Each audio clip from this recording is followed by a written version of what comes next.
Welcome to Lunchtime Live. Let me make sure we are good everywhere.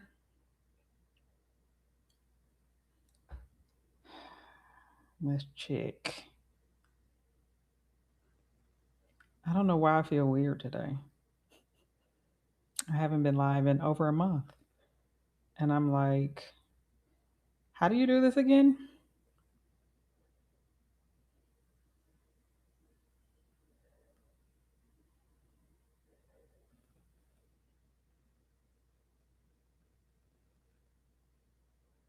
Okay, I see us over on YouTube.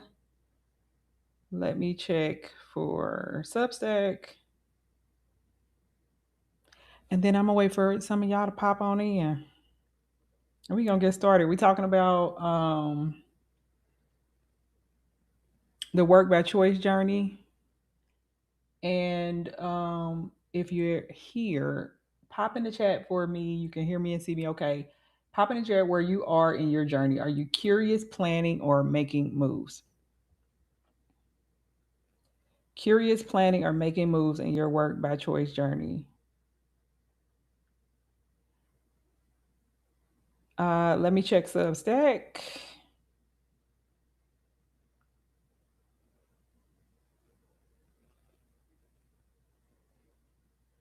Yep, I see myself here on Substack as well. So I'm just gonna wait for. Let me get the chat open.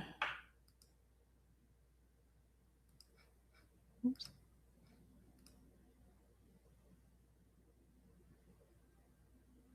Okay, we got the chat open. If you're here, let me know where you are in your work by choice journey. You're curious, you're planning, you're making moves. And I'm going to go ahead and get started in a few minutes. I'm just waiting for somebody to let me know that we're Gucci here, that y'all can. Let me check everything. Microphone looks good. Camera looks good. Just waiting on y'all to tell me we good.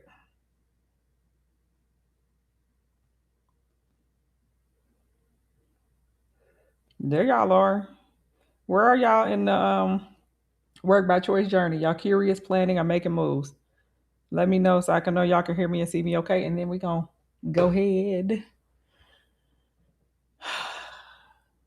And I wanted to talk about this today because um why do I want to talk about this today? I discovered that that is the journey that I've been on for the last decade. It hasn't been quit your job. It hasn't been run a business full time. It hasn't been side hustle.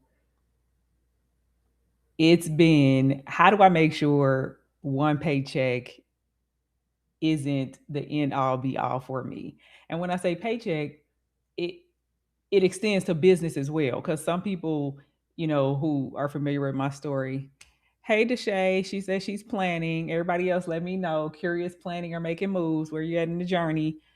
Um, I was saying that the one paycheck thing, I discovered that it extends into business as well. Because if you know my story, I have 90 doors of real estate, and let me update y'all. I am nine nine doors less. So it's not 90 anymore. Is that 81? Yes, I now have 81 doors. We closed and sold a nine door unit today. Signed the paperwork today. So anyway, that was an offshoot. But anyway, um, in building a portfolio to that size, even though I had multiple doors, it still translated into one source of income. And I've just decided that's just not the move. Like it doesn't matter if it's work, business, side hustle, whatever. And now I'm really focusing on what is my income stack. And when I look at people who are really, really successful, they all have an income stack. They are not dependent on any one thing. Even if they go all in on real estate, they have something else going on. Even if their business is 7, 8 figure business, they have other stuff going on. And it's just the nature of like where we are right now, where the economy is. We have AI, we have jobs being taken away, shaken up, whole industries being disrupted. It's like the income stack is the answer. It's the answer I came up with. And let me know what y'all think about that. Um, so it's like, not how do I quit my job? Not how do I get out of working? How do I make it a choice? How do I make everything I do a choice? Because I got to a point with the real estate portfolio where it started to bog me down. And it's like, well, now I don't even have a choice here either. Like I can't quit. I can't quit. It's too much. The train has left the station. It's like they say about the toothpaste. The toothpaste is out of the tube. I can't do nothing about it. Um, so that's where I've been focusing my time. And I don't know if you guys can tell, but there's been a shift in my content. And I actually just put out last week the cash report that I do, kind of tracking how my month is going for July. And July's content was like my views, my reach, everything was down so much. So I'm like, okay, let's step back, see what's going on, and really get back to what people were really interested in and what had the broadest reach. And then one of the questions I asked myself was, what is the journey that we're taking people on? Like I'm talking about a whole bunch of stuff. Some people like the real estate, some people like advancing in corporate, some people like using AI to do more. I mean, all these seemingly random topics. And so when I put that into Chat GPT, I'm like, what do you see here? What the heck am I talking about here? And that what came back was that, and I kind of already knew this. I knew this when I started the channel, that I just don't like being stuck. I don't like being caged in. And so all of my content was really talking about creating options, making choices for myself, this, that, and a third. And I'm like, I've been, you're right. I've been on a work by choice journey in all aspects of life. And so I'm like, why don't I take my audience on that journey with me? Because I presume, and y'all let me know in the chat if I'm right or not, that a lot of people are interested in real estate because they think it's going to make options for them and that it's going to allow them to quit their jobs. A lot of people are, building YouTube channels because eventually they're going to quit their jobs. Y'all let me know. I'm making this up based on what I see in the internet streets. Um, but I think it really boils down to choice and people feeling caged in, locked in, and like they don't, have any say on where their future is going. Um, so when I say work by choice, what I mean, my definition of it is uh when I know I get to decide when I want to work, I get to decide what I want to work on, I get to decide who I want to work with. I get to decide how much do I want to work. So those are like the four questions that I'm constantly asking myself as I'm going into new ventures. And that was something that I didn't really fully think out when I decided that, oh, real estate is my path, or whatever. And so those are the four things that I'm constantly fleshing out. When do I want to work? What do I want to work on? Who do I want to work for and with? And how much do I want to work? So it's a couple of y'all in the chat. Um, and I want to address you guys real quick before we move on to kind of the steps that I have outlined of the work by choice journey. Let's see. So first of all, I want to say thank you to all of y'all for tuning in, joining me live and spending your Friday lunchtime with me. So Wall Street's bets says making moves by 2030. I'll have enough passive dividend income to work by choice. Please let us know how in the chat. What are you investing in? How are you going to make that happen? That is what, 4 years from now? Oh, you're on it. Yes, we got to know what you're doing. Clark says, hi, just discover your channel, liking your insight. Thank you so much for being around, Clark. Stick around. These insights, they just keep coming to me. And I think that's what's important about the journey I'm on and the journey that everybody is on, it's like I'm just sharing things as they come. Like I'm literally learning things on the fly. I'm going to conferences. I'm watching the internet. I'm reading books. I'm walking in nature, and everything that just comes down on me, I'm like, if it connects to my journey and to something, some way that I can help somebody else, then I'm sharing it. Let's see. Jeffrey, it's all about options. You're right. Deshay, I agree. I don't really want to leave corporate because it has perks, right? But your income is capped, your time is capped, everything is capped. And yeah, Jeffrey says you're right. So I'm glad we're all on the same page here. We don't necessarily want to leave corporate because somebody just left a comment on one of my videos the other day about how I think what's the guy's name? The no debt guy. I can't think of his name. The guy, he has a really big show on YouTube. How he says that corporate is one of your biggest um wealth generators, and he's not lying. And I just put out a video last week about how six figure earners are the brokest people I know. And I was talking about the gap. Six figure earners have the biggest gap between, or they, let me take that back, they have the potential to have the biggest gap between what their living expenses are and what slice, what money they can set aside to invest and do whatever they have the biggest slice, but because we have been conditioned that um, the salary and the paycheck is the finish line, and getting a high paying job is the finish line, we just start spending it all, myself included. I've been there. And so I think if we can redistribute that gap, that slice of money, for some people it's 10,000, 20,000. Some people it can be 40, $50,000.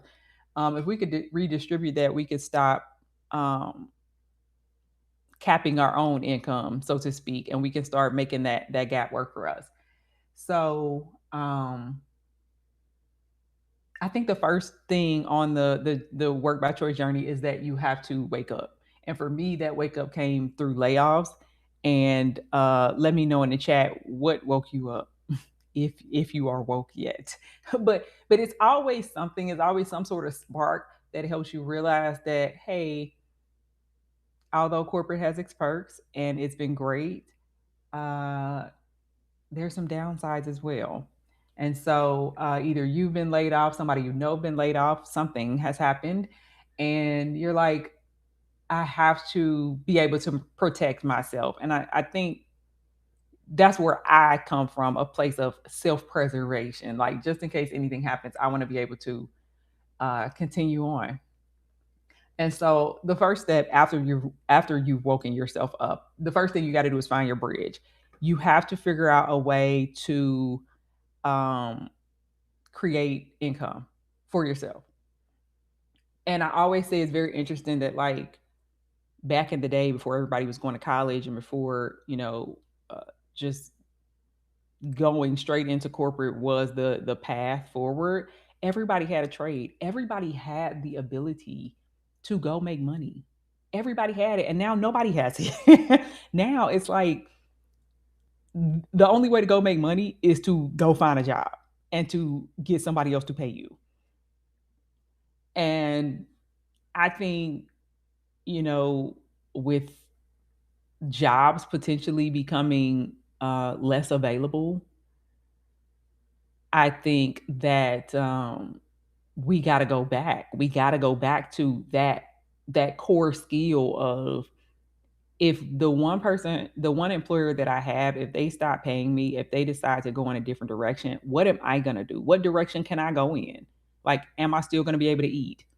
Am I still going to be able to keep a roof over my head? And so your bridge is what is going to help you with that. Clark says layoffs woke him up. Very common. For me, it was Jeffrey said, for me, it was realizing that there's a cap to what I can make. Yeah, they have to cap it. I mean, they're running a business. They can't do unlimited funds. Um, okay, let me send this text message real quick.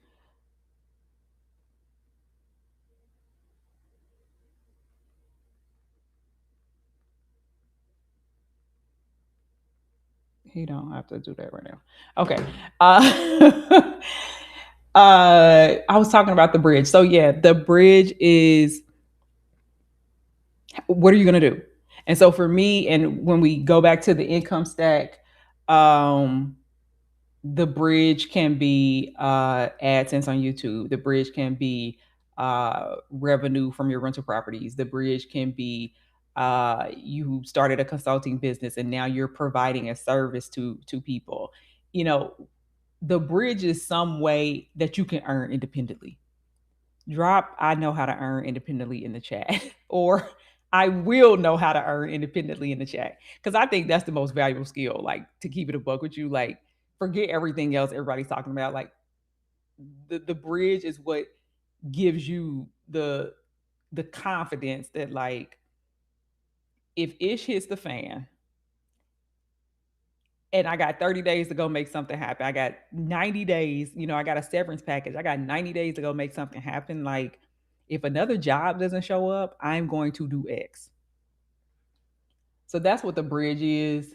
And let me know in the chat if you guys have considered your bridge. Like what are the options you may be considering?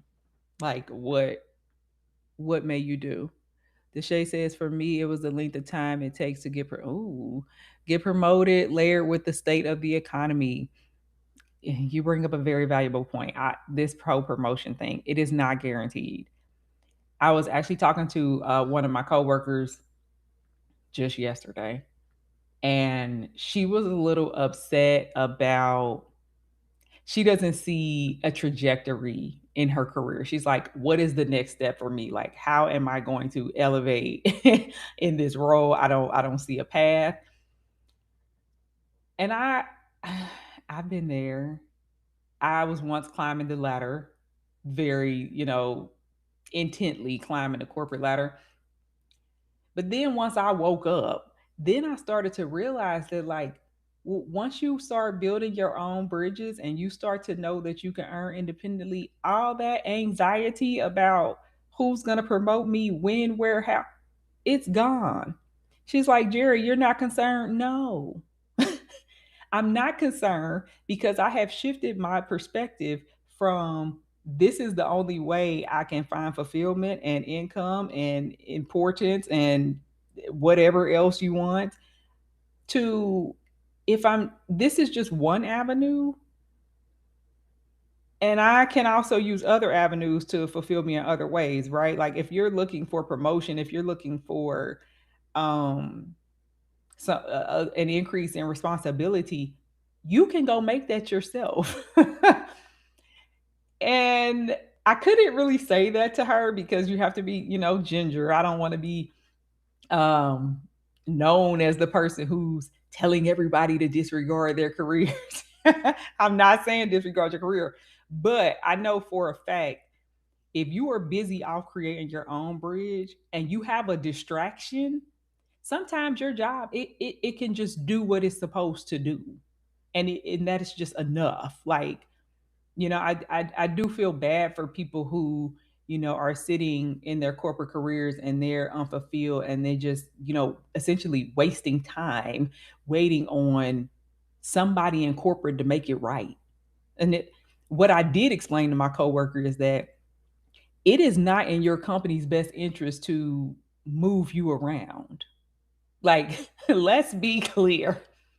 They are running an organization, and I give myself the example.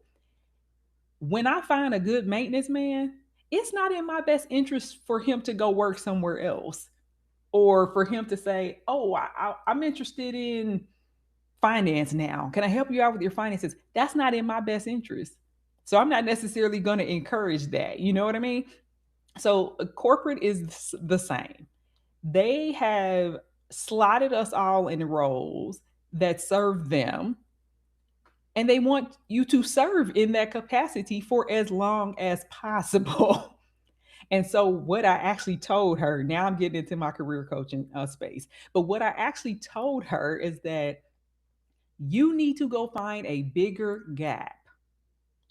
That is the only time corporate is motivated to promote you, elevate you, allow you to move around when there is a bigger problem than the one you are currently solving. That is the job. You want to be promoted? Go find a big problem that ain't nobody working on.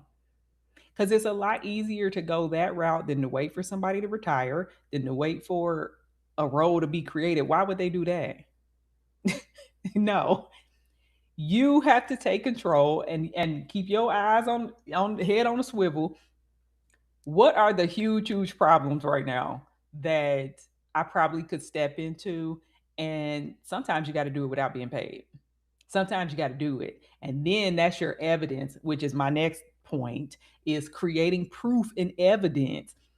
Once you have evidence to your manager, your company, your leadership that there's this big problem and I'm capable of solving it because of this, and this, and I'm the person I've kind of already been doing it, and I really like to do that. And here's what's going to happen if we don't. That's when you get your promotion. That's it. That's how. So, yeah, you can get that promotion, Deshay, but still focus on your own thing at the same time. Before I get into evidence and proof, Wall Street says in 2010, when my manager was laid off, it taught me the importance of having at least 2 years emergency fund. So when I was laid off as a manager in 2024, good for you. That's what happened to me. Look, kind of. Yeah, I think my manager my manager got fired at Tesla. And then I had to let go some people on my team. And then the next company I went to, then I was finally let go. So it's like, yeah, the universe sends you some signs before it happens. So I'm glad that you found your way. But you said that your dividends were a plus and you started living off dividends. That's great. It Deshay says, I agree. It does help fuel those other things quicker. I have a candle brand and I'm finding my first duplex. I love that. I'm a data analyst and my promotion would be to data scientist. Now, I actually really love the idea of doing a duplex first, especially if you have the setup for that, right? If you don't have a whole bunch of kids and a whole big thing. When you're by yourself, I would absolutely, or you're young, first getting started out, getting what am I trying to say? Just getting started. Um, that is basically house hacking, which is buying the place as a private residence, which means you get better rates and it's an easier loan process. And then you rent out the other side and hopefully they pay all your expenses. That's the other hack to being able to work by choice. Keep figuring out how to get your expenses down. It's two ways. Either your expenses have to go down or your income has to go up. And then house hacking is a great way to keep those expenses down because now you have that extra income um, to invest and do all those other things you want to do.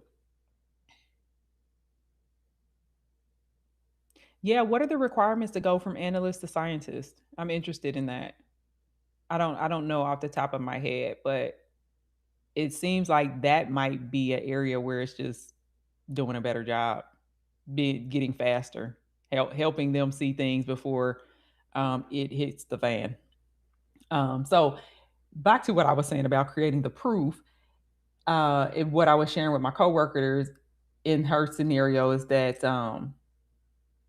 I think I already explained that in terms of the work piece, but in terms of the work by choice piece, creating the proof. So now you have your bridge. So if you're on YouTube, did you get monetized? How's the money coming in? Is it consistent? I'm documenting my whole journey. It is very inconsistent right now, but it is income. So the goal for this stage is, can I make money? Right. The question with building a bridge was, do I have the skill to earn independently? And now you're actually testing it. Is there commerce? Is there income exchanging hands? And so with the real estate, I mean, the very first rent check I got was like, oh, this works. The very first month when I was able to cover all the bills and still had some money left over, I was like, this works. So uh And I guess for Wall Streets, I guess you would say when you started getting dividends and things like that, it's working. I have investments too. I have stock investments too, but I'm really trying to level that up because a bigger bucket does more for you. So I don't really talk about my stock investments that yet, but I'm constantly funneling into them because what I want to do is I want to get the returns from my stock account to be six figures. That's my goal. So you have to have a couple $1,000,000 for that to be a reality. So I'm constantly funneling into that. But to your point, um, the dividends are rolling in. You might make couple hundreds every year or something like that. But that's also proof. And so once you get some proof, now it's your job to double down. Like how can I expand this proof? And so for me, what I thought I was doing by buying more and more real estate was expanding the proof. It's like, oh, if I can make $500 off one building, like what's going to happen if I just keep buying? Like will it expand exponentially? And what I learned is that it doesn't work like that. Especially not, it doesn't work like that with business, real estate, anything. It's not a consistent, oh, if I add one more, well, possibly one more property. But if I 10x this thing, the revenue and income is not going to 10x because you have not accounted for the problems and the increase in expenses and the time and the stress. Like all of that has to play into what the income actually looks like. So I caution you with trying to expand once you have found a system that's working. You kind of have to realize that it's not going to linearly go up. And so I was actually watching something the other day on I'm not on Instagram. I think it came on YouTube, but it was like a repost from Instagram, and it was from the guy from the Social Proof podcast, and he was talking about how I think the Essence Festival, that they were saying that they are having the biggest turnouts they've ever had, and at the same time, the profits are down. Like it's the lowest profit that they've ever had because things like more insurance requirements, more armed guards and escorts, and all the things that help make this event very very big, they didn't plan for that. And so while the event and the revenue is growing, the actual profits at the end of the day are going down. And I think that's why I'm changing my strategy for real estate, because I had to learn the hard way. I don't need that many if many of them give me heartburn. Like I need to scale back to the ones that I like, to the ones that are working, and get the stress, the expenses, the everything down to a predictable level. And so I think that would be my uh, huge takeaway and advice to anybody who has started to see a little bit of proof and now they're trying to scale. I think if you're on a work by choice journey, you can't have your expenses flying every which way. And that's, kind of what happened with me. It's like, yes, the real estate business is making money, but it's not even predictable anymore. It's just not predictable. And I'm like, this isn't gonna work. So I think if it's a part of the stack, that that could work just fine. You might not need it to be that predictable. You might just know my floor is, if I can make 3 to 5 thousand a month here, I know I got something else that's gonna fill the gap. And so I think, if I had to wrap up all my experience in a bow when it comes to the work by choice, that's why I say you got to have an income stack, because you have to be able to deal with the fluctuations, because whatever you do, whatever bridge you build, there are going to be some fluctuations. Let's see what you guys are talking about in the chat.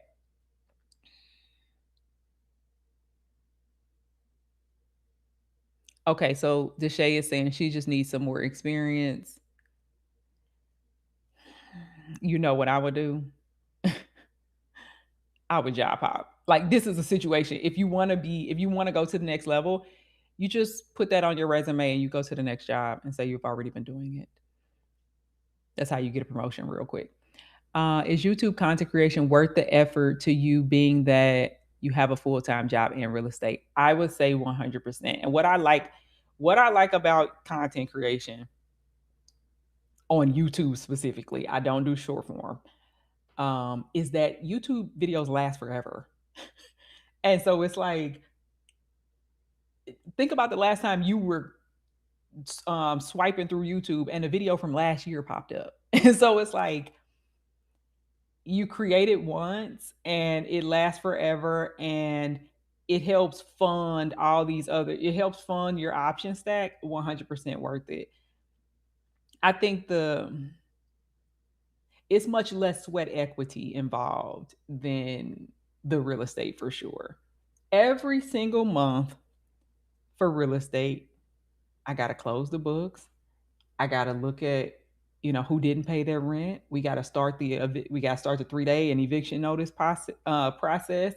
I got to pay the credit cards. I got to pay invoices. I got every single month I have things to do. And it's never going to stop. It's not like, there are some aspects where you set it up once and it lasts forever. But YouTube is much more in that fashion. Like 30 minutes of your time and it lasts and now that I'm monetized, it's going that video can pay me for years. 100% worth it. But the cheat code to content creation is creating about something you're actually living so that you are not forcing content. Yeah, I don't have to come up with content. I'm literally doing things. And so as I'm running my real estate business, oh, what about this? I can talk about that. Oh, as I'm creating content, it's like, oh, people left me comments about this. Let me. So it's like, and I think that's where I went wrong with when I first started trying to do content, and that was when I was running my career coaching business. Um, it felt forced. That's when I was heavy on LinkedIn. My presence was on LinkedIn. It just felt forced because I was not looking for jobs. I was just not in that space. You know what I mean? All the time. And I think what content creation requires of you is to be in a space and talk about the space that you're in. And that's why anybody can do it because as long as you're willing to, you know, really say what's going on. And as long as you can articulate and communicate, there is always somebody who's interested in your journey and always somebody who you are one step further than them. So I think it's 100%. I don't know if you can build well, you can do real estate with no presence. But anything else, if you're trying to run a business, you got to have a presence. If you're trying to create proof that, that you can do a thing, you got to have a presence. So let's see. I was watching Orlando, and he is always telling us the economy is going to get worse. See, that's something I probably should brush myself up on and get. I don't watch the news. I don't watch the news, but YouTube is my news. Like, if something really big is going on, somebody's going to be talking about it. And I do have certain, I have alerts, Apple News, so I see big stuff. And CNBC is always scrolling in our living room. So I see the things in passing.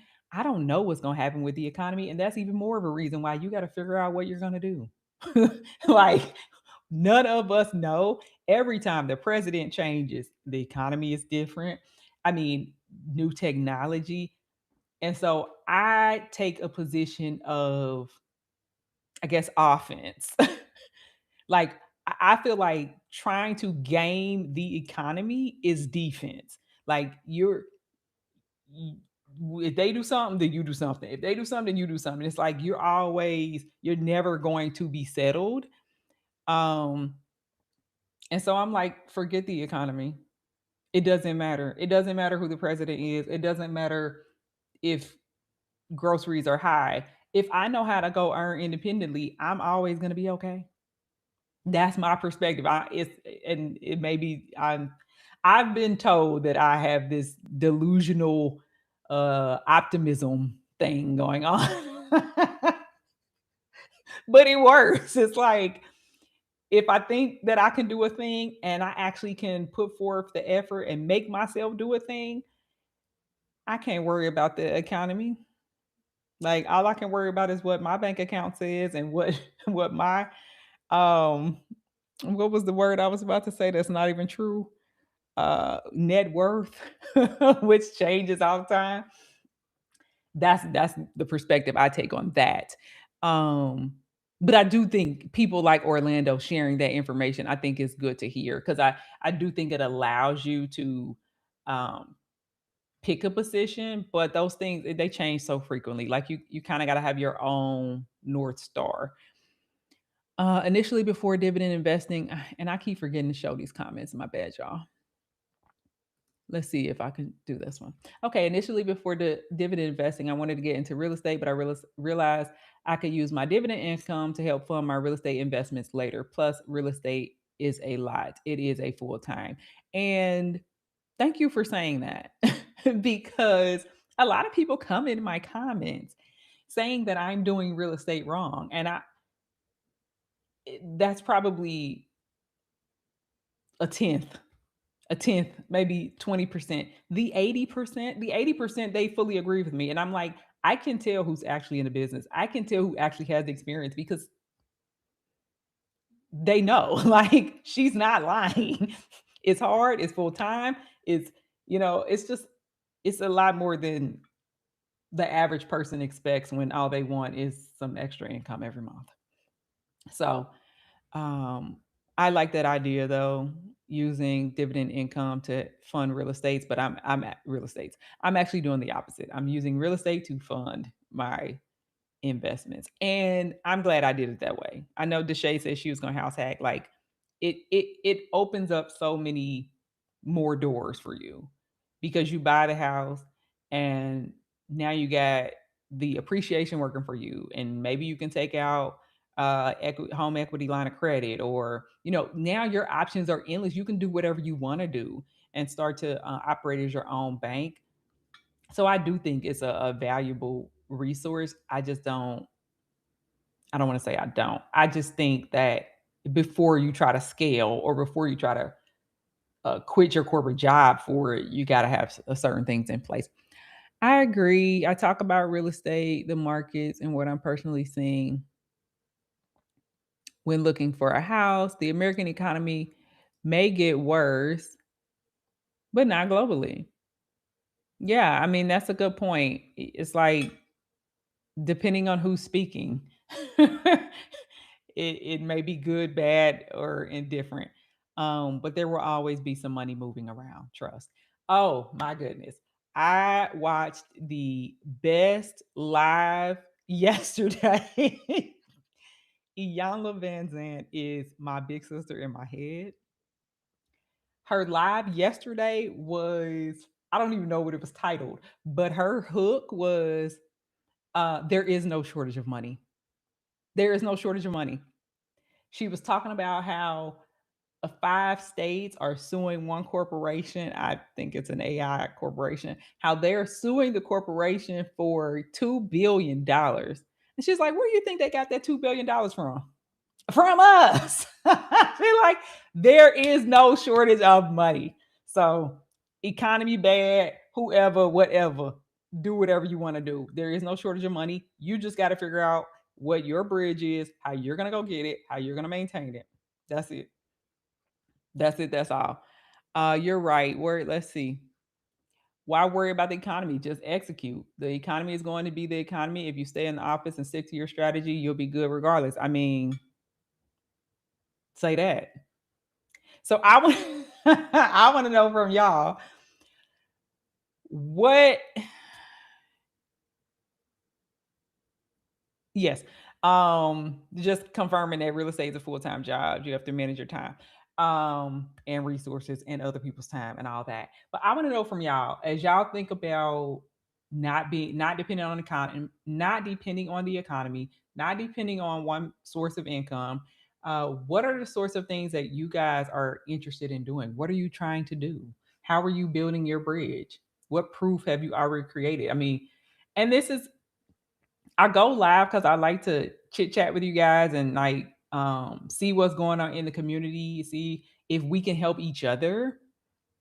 Um, because we have a data scientist in the house. We have someone doing dividends. We have someone uh in real estate. Like, how can we all support each other with the different things that we have going on? So I kind of want to know what you guys have going on. Where are you stuck? When I first got on the live, my question was, where are you in the work by choice journey? Are you curious? Are you planning? Are you making moves? Um, so I'd love to hear from you guys. Where are you stuck? What do you think would help you? What do you think you would need to move to the next level? I'm gonna have my little tea here.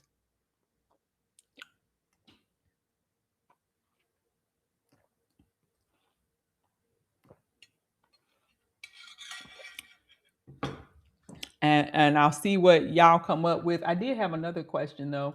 Somebody had dropped a question on YouTube in the community post.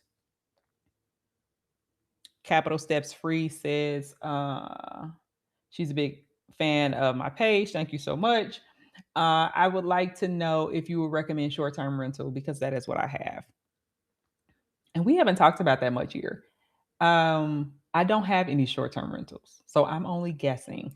I was about 3 seconds away from turning one of my um one of my rentals into a short-term rental because of the location. It's by a university, and I'm like, this would probably be perfect, but then it rented. I think they were students, they ended up renting it out. So I didn't really pursue that. But one of my mentors, she did that already. She turned one of her full-time rentals into a short-term rental, and it seems to be going well. The only thing I hear about short-term rental is the same way I hate turning units, I hate vacancies. That is it times 100. Like, you're constantly cleaning the unit, making sure no damages. Oh, did they damage the bedding? Oh, is there a hole in the wall? Oh, you know what I mean? Just that would probably be damaging to my nervous system. I ain't gonna lie. But if I had somebody on my team who could manage that for me, I think it's worth a try. Like, I would do at least one. I wouldn't go crazy and go haywire because it's a lot of work. You talking about real estate being a full-time job. I mean, if you are managing the short-term rental by yourself, it's 100% a full-time job. But they say the income and revenue is nice. I mean, you're looking at 4x, what you would charge on a monthly, um, you're probably getting that weekly. So it might be worth it in the short term. Like, that's what I'll say. I would say use short-term rentals the same way you would use day trading. Because everybody who day trades like for a living, they get burnt out, they get wore out, they know it's not a long-term thing. Like, they can't do it forever. So, but it's a quick way to get your money up before you can dump it into what is the long-term rent, the long-term vehicle. So I'm not opposed to short-term rentals. I just know it's got a time limit on it. And then there's a lot more you got to think about short-term rentals. What if the city changes the rules? What if Airbnb changes this or that? So it's a lot of other uh, possibilities where things are out of your control, is what I should say. Uh, I've been buying real estate stocks. Oh, some REITs. And stocks lately, yes, I that's something I want to look into as well. What's the best performing REIT that we should be looking into? Because it's on my list too. But I haven't invested in REITs because to me that doesn't really seem like diversification. Like I'm already heavy in real estate. Investing in REITs, that doesn't help me diversify. It's just somebody else's real estate. And so with diversification, you really want to protect yourself from what if the whole real estate market takes a dump? Like I don't want all my investments there. Um, Clark needs to be more consistent. Talk about it. Everybody is struggling to be consistent. Even myself, I when I tell y'all this week, I struggled to film for YouTube. Struggled. And mainly because I went away last weekend and I had such a nice time. You know how you go on a relaxing trip and I just came back to relax. Like I couldn't even get back to work. It took me like 3 days to even like okay, we're back from vacation. And so 3 days I put off filming. So I feel you. Being consistent is hard, but what I found is you have your schedule and you cannot deter. I I put myself back on a fitness journey, and I worked out for the first time today in I don't know months. Like I've been taking walks and everything, but I stopped strength training. My muscle said, "Ma'am, we don't remember how to do this." I text my friend. I said, "Don't you ever stop working out because the moment you do, it's gonna be so hard." So Clark, what I would recommend is get yourself into a groove and don't let up. And that's what they say about YouTube. It's like once you get your groove, you can't stop because a day off, a week off, oh, it's a wrap. Um, Deshay says, I'm stuck. Let's show this. I'm stuck on leveraging social media. I think buying a duplex is straightforward. It is. You don't need any um audience. You don't need to build anything to make the real estate work. Um, but I think social media, it's about more than just being on social media. You gain a lot of skills because trust me, you're gonna have to do some selling in your real estate. Okay, sometimes you got to sell tenants on taking this unit. Sometimes you got to sell uh, your contractors on taking a certain price. So you know what I mean? Like you still gonna do some negotiating, and so and being able to articulate a point and you know I don't want to say convince but persuade. Persuade is a better word. And so I do think social media helps with being able to persuade. Like how do you even get people to agree with what you're saying? It's on crack, it's on steroids on social media. So it's certainly, even if you just do it for that experience alone, because I mean, just think about my own experience. You know how many tenants I've had to talk into staying, or you know, being patient when a contractor can't get there today. It social media does help with your people skills. Um, and real estate, oh my God, the people skills that you need are through the roof. But I do think if you're just getting started, the duplex is more straightforward. It's the quicker path to revenue. Social media takes a while. You got to put your reps in. It takes a while for people to trust you, know, like you. So you really got to have a plan with the social media. And for me, I'm actually not on any social media. I don't consider YouTube social media. Um, but the places where I do show up, YouTube and Substack, they have long term, like it's the long game. Because I always think about the people that I really like the people that I follow, that I have followed for the last 10 years, and not necessarily on social media. Like I still get their emails, or some people, when I haven't seen or heard from them in a while, I'll just go looking for them. I'll go to Instagram, I'll go to YouTube, I'll just go to Twitter and I'll say, I'll just look at their profile to see what they're doing. And so if you, I mean, if this is a long game for you, then you just got to do it and you got to hunker down because there are people that will follow you till the ends of the earth. And you learn from them and they learn from you. And it's like all the different interests that you have, like having having a community never hurts. And if you're stuck on leveraging social media, I have something for that.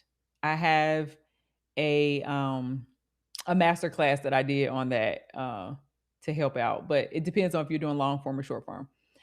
Uh, I have REITs. I own shares of. Oh yes, yes. We're gonna look those up. They pay pretty good dividends, especially for the share price.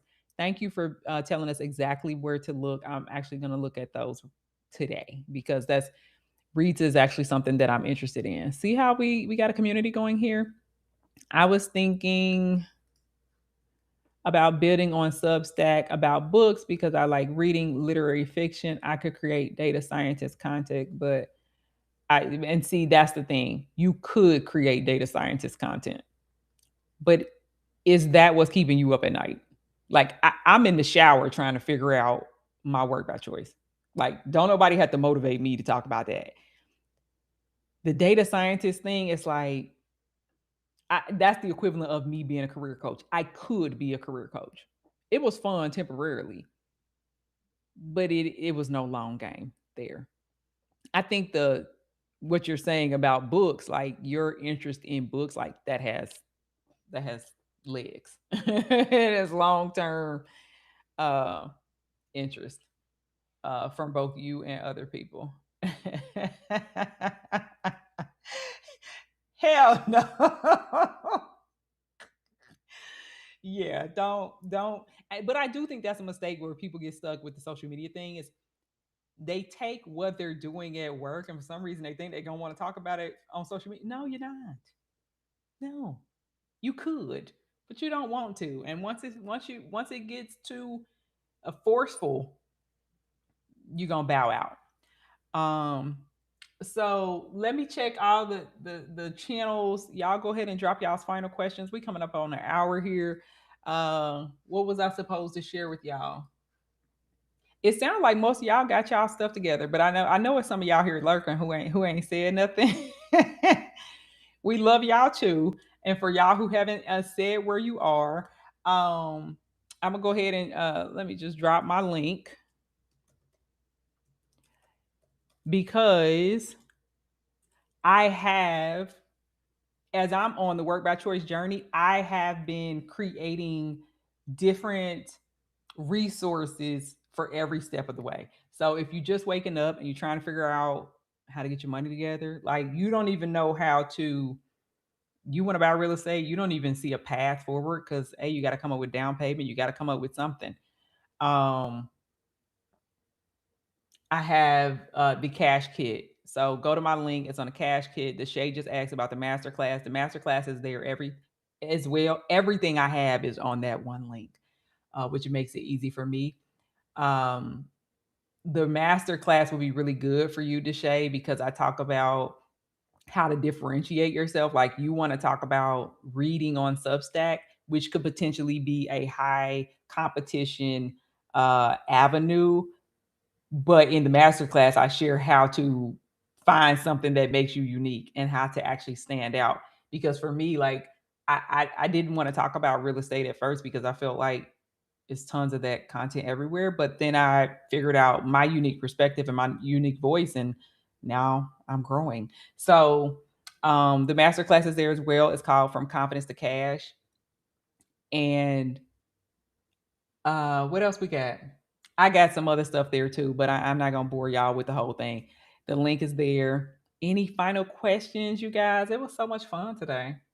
It was so much fun. Um, because what I would really like, I would love to like for somebody to be able to say, I remember when Jerry started talking about work by choice back in 2026, and now I'm working by choice. Like that is shut it down. I don't even know when I'm a work by choice. I started to put a date to it, but I'm still assessing at the moment.